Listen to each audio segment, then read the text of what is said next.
하나님의 말씀은 요한복음 5장 26절부터 30절입니다. 다 함께 합독하시겠습니다. 아버지께서 자기 속에 생명이 있음같이 아들에게도 생명을 주어 그 속에 있게 하셨고 또 인자됨으로 말미암아 심판하는 권 주셨느니라. 이를 놀랍게 여기지 말라. 무덤 속에 있는 자가 다 그의 음성을 들을 때가 오나니 선한 일을 행한 자는 생명의 부활로 악한 일을 행한 자는 심판의 부활로 나오리라. 내가 아무것도 듣는 대로 심판하노니 나는 나의 뜻대로 하려 하지 않고 나를 보내신 이의 뜻대로 하려 함으로 내 심판은 의로우니라. 아멘. 하나님은 심판하시는 분이십니다. 하나님 아버지는 아무도 심판하지 아니하시고 그 심판을 아들에게 맡기셨습니다. 그리고 그 아들은 그가 자기 스스로 그 판단을 하려 하지 않고 하나님 아버지께 듣는 대로 심판하고 자신의 뜻대로 자기의 원대로 심판하지 아니하고 하나님의 뜻대로 심판하시기 때문에 자기가 하는 심판은 의롭다고 오늘 본문에서 말씀하고 있습니다. 자, 우리 성도님들이 예수가 인간의 구원을 위해서 오셔서 인간 중심으로 생각을 하면 안 되는 이유가 하나님 아버지의 뜻과 그 뜻을 이루기 위한 이 예수 그리스도를 인간 입장에서 그것을 받아들이면 안 되는 거예요.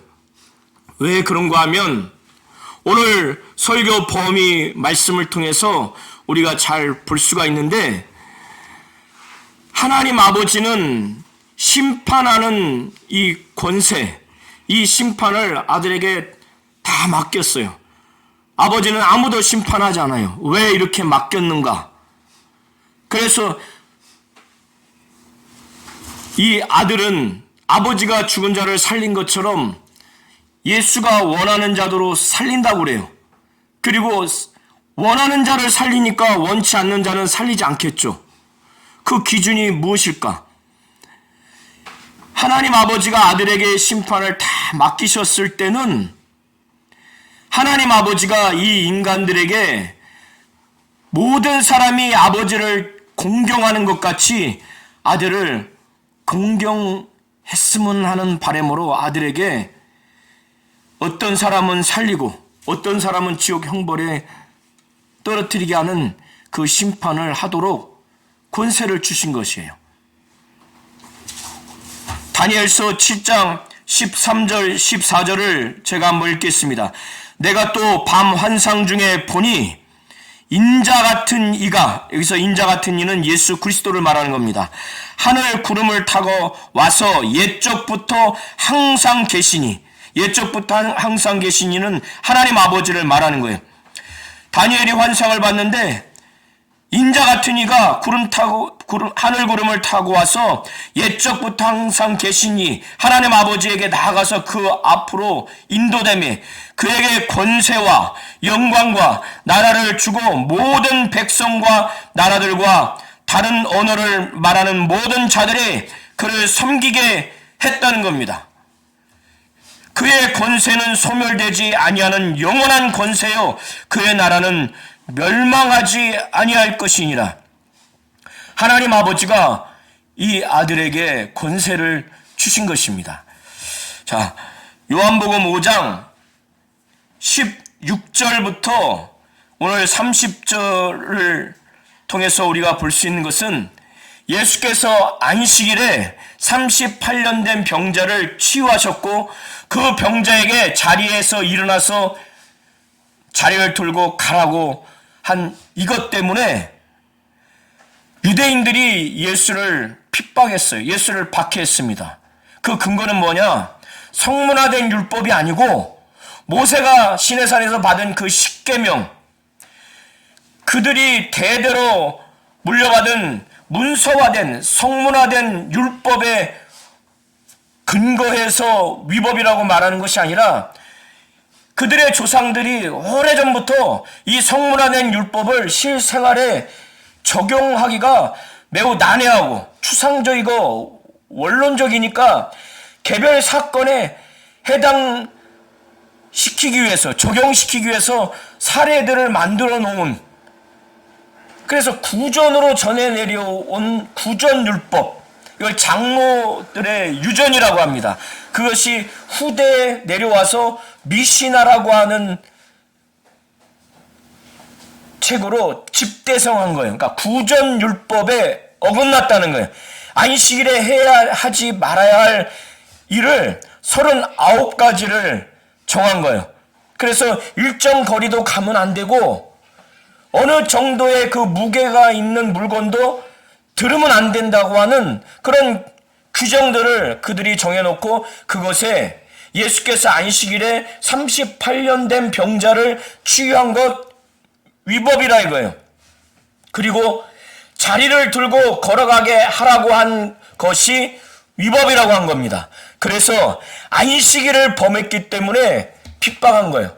그런 핍박을 당하는 상황에서 예수께서 왜 자신이 안식일에 38년 동안 병자를 치유하고 자리를 들고 걸어가라 하고 말씀을 했는가? 왜 안식일에 이런 일을 했는가에 대해서 말하기를 내 아버지께서 지금까지 일하기 때문에 나도 일한다. 안식일에도 그는 천지 만물을 창조하실 뿐만 아니라 그것을 유지하시는 일을 하나님은 하셨고 안식이라 할지라도 하나님은 사람을 태어나게도 하시고 또 사람을 하나님이 또 부르시기도 하고 이렇게 사람의 생명을 탄생도 시키고 사람의 생명을 하나님이 취하시기도 하는 이 일을 계속 하시는 겁니다. 그리고 하나님께서 천지 만물을 창조하신 다음에 하나님이 이 모든 것들을 유지하지 않으면 이 우주 세계는 어떻게 됩니까? 지구 안에 모든 것은 어떻게 됩니까? 일대 혼란이 일어나는 거예요.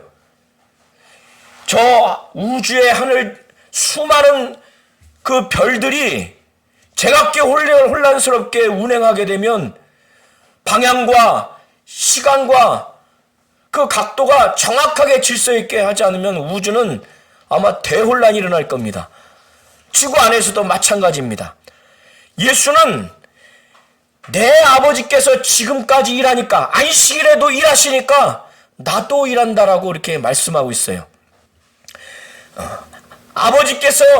내 아버지께서 지금까지 일하니까 나도 일한다 이 말씀을 하니까 안식일을 범한 것 때문에 박해했던 이 유대인들이 내 아버지 이렇게 하니까 거기에서 이제 예수를 죽이고자 하는 거예요. 왜? 안식일을 범할 뿐만 아니라 하나님을 자기의 친아버지라고 해서 신적 그 본질적인 측면에서 하나님을 내 아버지라 개인적인 관계로 말하는 유대인들은 아무도 없거든요.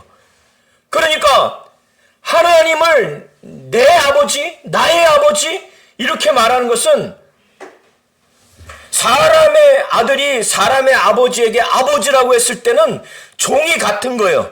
그죠?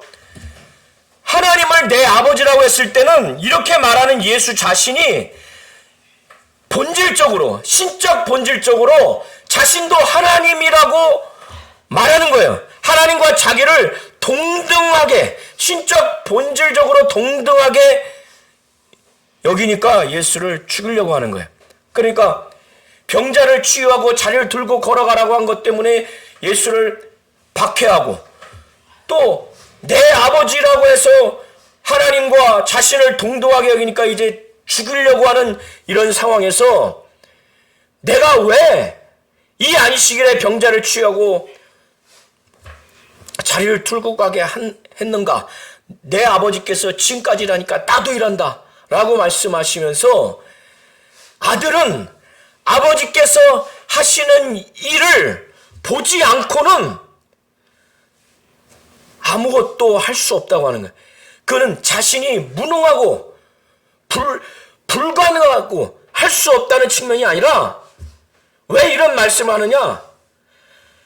아들은 아버지께서 행하시는 대로 그대로 행하겠다고 하는 아버지가 하시는 그 일을 하면서 아버지의 뜻, 아버지의 계획, 아버지의 그 감정을 다 느끼기 때문에 아버지가 하는 대로 자기는 하겠다고 하는 아버지를 사랑하고, 사랑하기에 아버지의 모든 것들을 가감하지 않고 그대로 하겠다고 하는 아버지의 절대적인 순종, 아버지에 대한 절대적인 충성, 그런 차원에서 이런 마음을 가지고 있기 때문에 아들은 아버지께서 행하신 것을 보지 않고는 그는 스스로 아무것도 하지 않겠다고.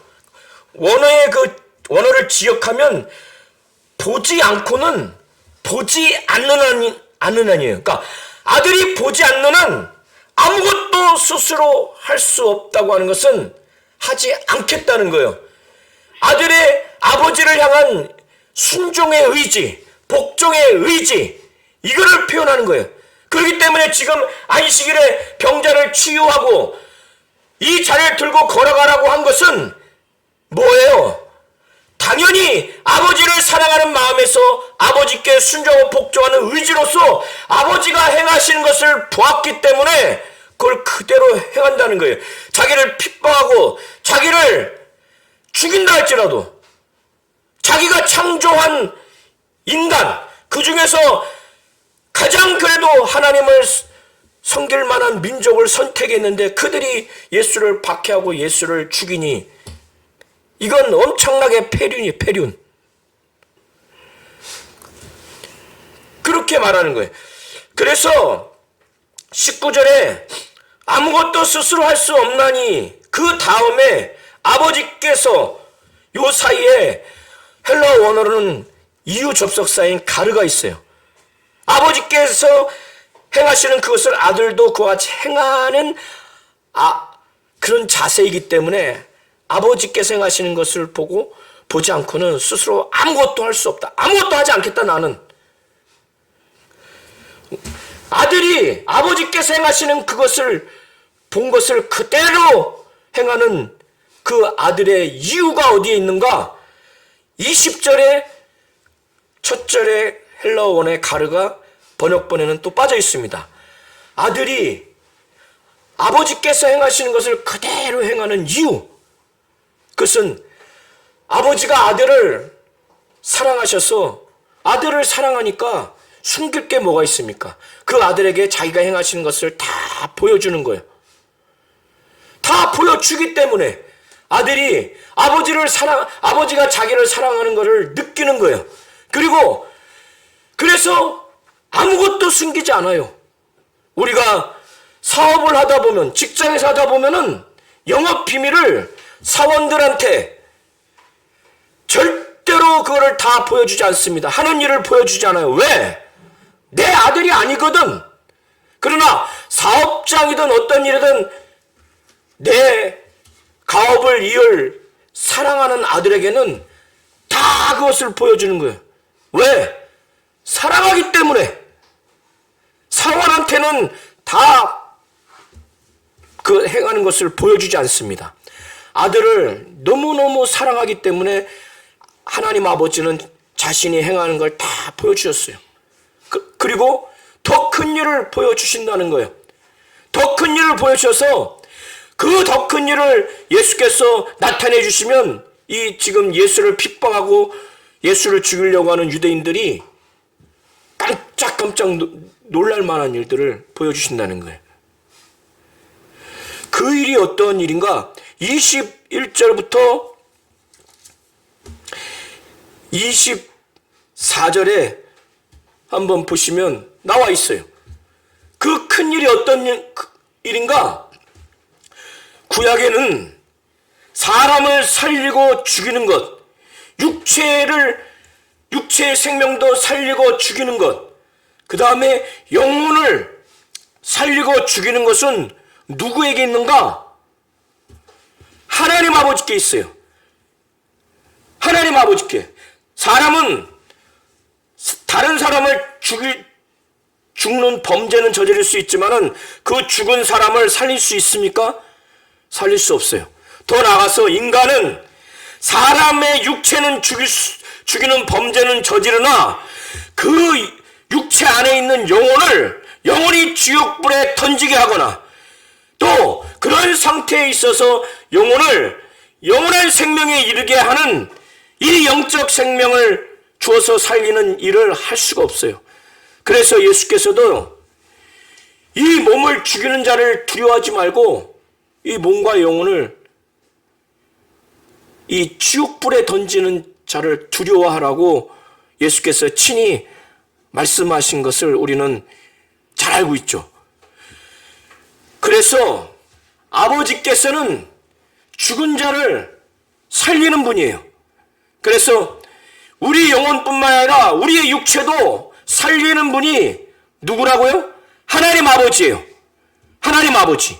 인간 중에서 아무리 신령하고 거룩하고 능력이 있고 어떠한 사도와 어떠한 선지자도 죽은 자를 살리는 능력이 없습니다. 죽은 영혼을 살리는 능력이 없어요. 그러면 이 하나님의 이 능력을 하나님 아버지가 누군가에게 이거를 주었어요. 그 누군가가 누구냐? 바로 하나님의 아들 예수입니다. 이것이 바로 예수가 하나님이라고 하는 그 권세를 가지고 있는 존재라는 것을 우리 성도님들이 잘 아시고 오늘 성경 5장 21절부터 23절에 이걸 말하고 있습니다.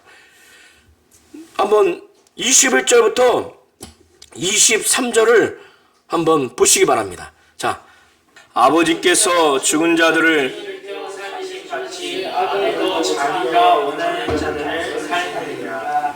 아버지께서 아무도 심판하지 아니하시고 심판을 다 아들에게 맡기셨으니 이는 그 사람으로 아버지를 공경하는 것 같이 아들을 공경하게 하려 하시니라. 아들을 공경하지 아니하는 자는 그를 보내신 아버지도 공경하지 아니하느니라. 네, 아버지께서만이 죽은 자를 살릴 수 있습니다.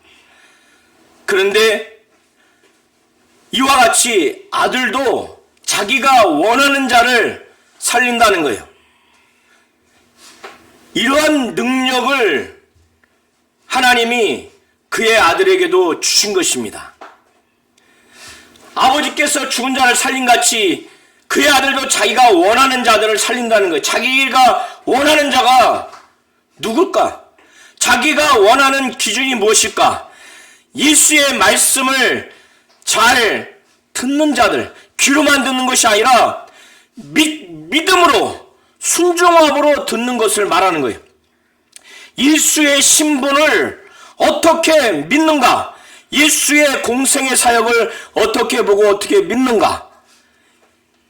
예수가 원하는 자는 자기의 원하는 기준이 있지 않겠어요? 그러면 그 원하지 않는 자는 살리지 않는다는 거예요.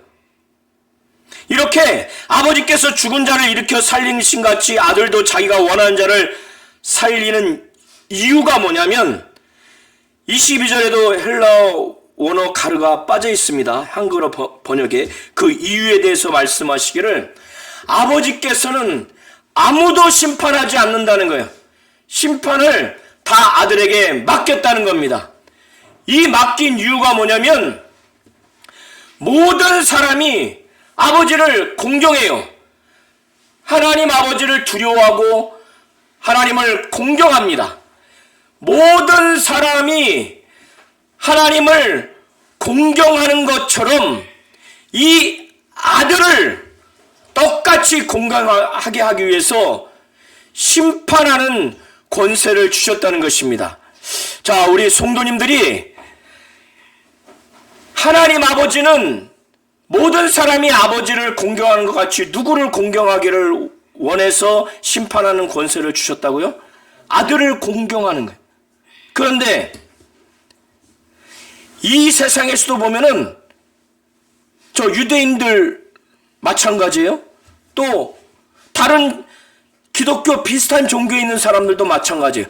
하나님 아버지는 공경한다고 합니다. 그런데 그가 보내신 예수는 공경하지 않아요. 이게 하나님의 뜻이 아닙니다. 이해하시죠? 하나님 아버지가 그의 아들을 보내셔서 그의 아들에게 심판하는 권세를 주신 것은, 또 생명을 그 아들에게 주셔서 사람들을 살리도록 하신 것은 이 아들에게 지옥 형벌에 처할 수 있는 심판하는 권세도 있고, 영원한 생명을 얻어서 구원에 이를 수 있는 그 심판의 권세도 있어요. 아들에게 있습니다. 아들이 원하지 않으면 그는 지옥 형벌에 떨어질 수밖에 없는 심판을 받아요. 아들이 원하면 생명에 이르는 구원에 이룰 수가 있어요. 아들은 자의대로 하지 않는다는 거예요. 아들은 스스로 아무것도 할 수 없다는 거예요. 이 세상에서 38년 동안 병자를 치유하고 그에게 자리를 들고 걸어가라고 한 것도 그가 아버지가 하신 일을 보았기 때문에 그렇게 한다고 말씀을 하셨고, 아들은 아버지가 행하신 것을 보지 않고는 아무것도 할 수 없다고. 그게 그 의지의 표현이에요. 그런데 영원한 심판, 생명의 부활에 이르느냐 심판의 부활에 이르느냐, 그래서 각각 구원에 이르고 영원한 천국에 들어가고 지옥 형벌에 들어가서 영원한 저주를 받는가는, 그때도 아들은 스스로 할 수 없다는 거예요. 그는 하나님 아버지께 듣는 대로 심판하고 자기 원대로 하지 않으려고 하나님 아버지의 뜻대로 하기 때문에 자신의 심판은 의롭다고 말하는 겁니다. 예수께서 24절 25절에 내가 진실로 진실로 너희에게 이르노니, 이 유대인들에게 말하는 거예요. 자기를 핍박하고 자기를 죽이려고 눈에 살기를 갖고 막 덤비는 그들에게 매우 진중하게, 매우 준엄하게, 그리고 사실이니까 이걸 경각심을 갖고 들으라고, 내가 진실로 진실로 너에게 이르노니 내 말을 듣고 또 나 보내신 이를 믿는 자는 영생을 얻었다는 거예요. 여기서 24절에는 육신을 갖고 있는, 살아있는 상태에서 내 말을 듣고, 이 귀로 듣는 것이 아니라, 아, 예수가 하나님이고 하나님의 아들이구나, 메시아 그리스도구나, 그의 말씀 사역과 치유 사역의 공생의 사역이 정말 하나님의 뜻이구나, 하나님이 하시는 일이구나, 이거를 그대로 믿고 순종하고자 하는 마음으로 예수의 말씀을 듣는 자, 이 말씀을 듣고 예수를 보내신 하나님 아버지를 믿는 자에게는 뭐예요? 영생을 이미 얻었다는 거예요. 저와 우리 모든 성도님들은 예수의 말씀을 듣고 그가 보내신 하나님 아버지를 믿으십니까? 믿으시기 때문에 이미 영생을 얻었어요. 우리에게는 이제 영원한 신령한 부활에 이르는 그때만 남은 거예요. 우리는 심판에 이르지 않습니다. 여기서의 심판은 지옥 형벌, 영원한 저주를 받기 위한 그 심판을 두고 말하는 겁니다. 왜? 우리는 사망에서 생명으로 옮겨졌기 때문에. 그래서 24절은 현재적인 차원에서의 영생, 사망에서 생명으로 옮겨진 것을 말하는 거예요. 25절에 또 준엄하게, 매우 진중하게, 매우 사실이기 때문에 이것은 아주 경각심을 갖고 들으라는 차원에서 또 말하기를, 진실로 진실로 너에게 이르노니 죽은 자들이, 여기서의 죽은 자들은 육체는 살아있지만 영적으로 죽은 자들이, 죽은 자들이 하나님의 아들의 음성을 들을 때가 온다는 거예요. 이것은 24절을 더 부연 설명하는 거예요. 하나님 그 아들의 말을 듣는 게 무엇인가? 이 육신을 갖고 있는 영적으로 죽은 자들이 하나님 아버지의 그 아들의 음성을 들을 때가 오는데 그것이 먼 훗날이 아니라 곧 이때라는 거예요. 곧 이때다. 새 번역에는 지금이라는 거예요. 현재. 그러니까 예수님 지금 이 말하는 이 즉시 영이 죽은 자들이 하나님 아들의 음성을 들을 때가 오나니, 그런데 이 음성을 듣는 자는 살아난다는 거예요. 영원히 살아난다는 거예요. 왜 살아나는가? 왜 살아나는가? 이유에 대해서 26절에 말하는 겁니다. 26절에 헬라어 원어에 왜냐하면이라고 하는 이유 접속사 가르가 한글 번역본에 또 빠져 있어요. 24절, 25절을 예수께서 말씀하시면서 그 이유, 아들의 말을 듣고 아들을 보낸 하나님 아버지를 믿으면 영생을 얻는다는 거예요. 심판에 이르지 않는다는 거예요. 사망에서 생명으로 옮긴다는 거예요. 그 아들의 음성을 듣는 것이 무엇인가? 죽은 자가, 몸은 있지만 죽은 자가 아들의 음성을 들을 때가 오는데 곧 이때라는 거예요. 아들의 음성을 들으면 살아난다는 거예요. 살아나는 이유가, 예수의 말씀을 듣고 살아나는 이유가 무엇인가? 본래 영원한 생명은 하나님 아버지에게만 있는데 창세 전에 이미 하나님 아버지는 아들에게도 그 영원한 생명을 주셔서 아들에게 그 속에 생명이 있게 하셨다는 거예요. 그리고 인자됨으로 인해서 심판하는 권세를, 그 권한을 아들에게 주셨기 때문에 영원한 지옥 형벌에 가도록 하는 그 심판 권한, 그리고 영원한 생명에 이르도록 하는 그 생명을 아들이 갖고 있기 때문에 아들의 음성을 들으면 살아난다는 겁니다. 그것이 27절의 내용이에요. 아들의 음성을 들으면 살아난다, 영생 얻는다. 아들은 아버지 갖고 있는 생명을 아들에게 하나님 아버지가 주셨다. 그리고 인자됨으로 인해서 심판하는 권한을 주셨다고 하는 이 모든 것들이 놀라게 여기지 말라는 거예요. 28절에 이를 놀랍게 여기지 마라. 무덤 속에 있는 자가 다 그의 음성을 들을 때가 온다는 거예요. 여기서의 그 무덤 속에 있는 자가 다 그의 음성을 들을 때가 온다는 거예요. 여기서 다 그의 음성은 아들의 음성이에요. 여기서의 무덤 속에 있는 자라고 하니까 뭐예요? 이미 육신이 죽은 상태에 있는 사람들을 말하는 거예요. 아까는 육신이 있는 상태에서 영이 죽은 자가 아들의 음성을 들을 때가 온다고 그랬죠. 그런데 믿는 자든 믿지 않는 자든 육신을 떠나고 난 다음에 믿지 않은 자는 음부에 있고 믿는 자는 낙원에 가 있는 상태에서 주님이 다시 재림하신 다음에 이제 들림받죠. 나중에 아들의 음성을 모두가 이제 들을 수밖에 없는 그런 상황이 와요. 그때는 누군가에게는 지옥 형벌에 갈 자는 심판의 부활로 나오게 돼요. 그들에게는 아들의 음성이 고통이겠죠. 그러나 우리 모든 성도님들을 포함한 생명의 부활에 이르기 위해서 나오는 자들에게는 이 아들의 음성은 엄청난 기쁨이에요. 엄청난 소망입니다. 그때가 온다는 거예요. 우리 모든 성도님들이 이걸 잘 아셔야 돼요. 무덤 속에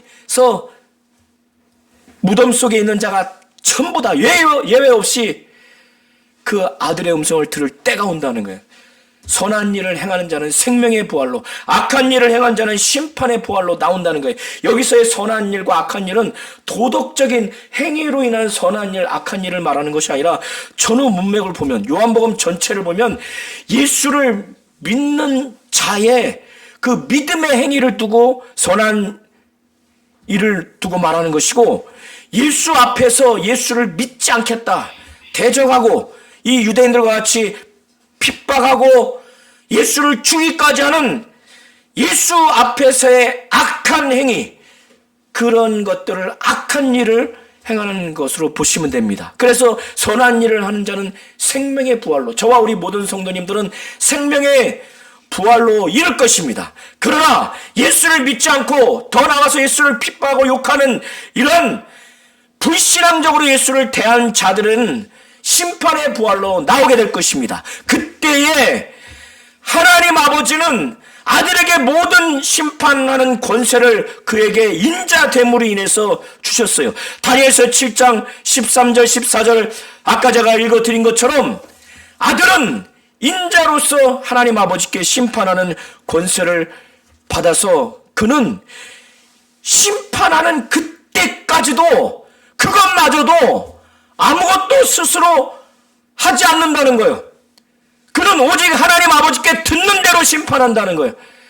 그는 자기의 원대로, 심판마저도 자기의 원대로 하지 않냐고 하나님 아버지의 원대로 한다는 거예요. 그렇기 때문에 자기의 심판은 의롭다고 그렇게 말하는 겁니다. 하나님은 심판하시는 하나님이십니다. 그런데 하나님 아버지는 아무도 심판하지 않냐고 아들에게 그 심판을 다 맡겼어요. 오직 하나님만이 사람을 살릴 수 있는데, 사람의 육체도 살리고 사람의 죽은 영혼도 살릴 수 있는데 그 모든 능력과 권세를 아들에게 다 주신 것입니다. 그런데 이 아들을 어떻게 대하느냐, 믿음의 행위로 선한 일을 하느냐, 예수를 믿지 않으면 불신앙적인 행위로 악하게 되느냐에 따라서 각각 생명의 부활로 심판의 부활로 각각 나와서 아들은 자신의 스스로 심판마저도 스스로 하지 않냐고 자기의 뜻대로 하지 않냐고 하나님 아버지의 뜻대로 하는 의로운 심판을 내릴 것입니다. 우리 모든 성도님들이 예수 앞에 예수를 생각해서 예수의 마음을 품고 예수를 깊이 생각하고 예수의 장성한 분량에까지 이루고자 하는, 그리고 예수를 향해서 우리의 마음과 생각과 말과 행동이 처음 성령 받을 때, 믿을 때 믿음의 자세로, 순종의 자세로 일평생 신앙생활 하셔서 생명의 부활에 넉넉히 이르러서 해와 같이 빛나는 영광의 부활에 이르는 그러한 신령한 우리 모든 성도님들이 되시기를 예수의 이름으로 축원합니다.